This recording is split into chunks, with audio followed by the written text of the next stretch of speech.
Alors étape 3, on est toujours sur les données du baccalauréat pour la session 2023. Toujours les deux mêmes types d'informations, nombre de présents, nombre d'admis. Sauf que cette fois, on a le résultat par sexe du candidat. Donc, la première chose qu'on peut faire, c'est calculer le total.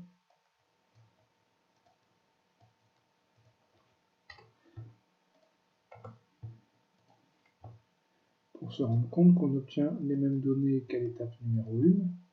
Sur l'étape numéro 1, on avait uniquement cette colonne-là, le total des présents et des admis, et que cette fois, on a un détail supplémentaire, les données par sexe du candidat.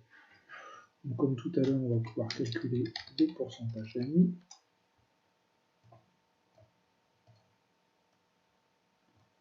Donc le pourcentage d'admis, c'est toujours pareil, hein, c'est regarder quel est le pourcentage que représentent ceux qui ont eu l'examen, les 328 000 garçons, parmi les 369 000 et quelques garçons qui s'étaient présentés à l'examen du bac, tout bac compris.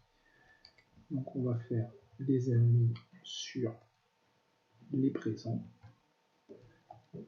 Je passe en pourcentage, allez, je mets une décimale. Puis ce que j'ai calculé sur les garçons, je vais calculer la même chose chez les filles. Et puis je vais recalculer le total, alors on va retrouver le même chiffre qu'on avait lors de l'étape numéro 1. Donc on retrouve bien notre taux de réussite, notre pourcentage d'admis de 90,7% au total.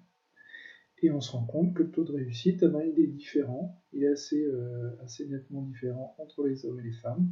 Un taux de réussite plus faible pour les garçons que pour les filles, 88,8 contre 92,6. Donc ça, c'est la première information qu'on peut obtenir. Comme tout à l'heure, comme dans l'étape numéro 2, ici on a fait un raisonnement, vous voyez, plutôt en colonne. On a regardé ce qui se passait dans la colonne des garçons, dans la colonne des filles, dans la colonne totale.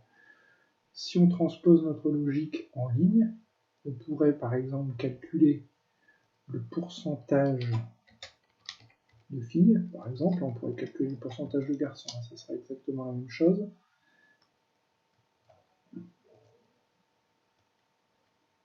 Je vais recopier ça, voilà. Si on regarde le pourcentage de filles parmi les présents. Donc, on avait dans la première étape 743 000 et quelques élèves qui se sont présentés au bac. Je sais, parmi ces 743 000, qu'il y en avait 369 000 garçons et quelques, et 374 000 et un peu plus de filles.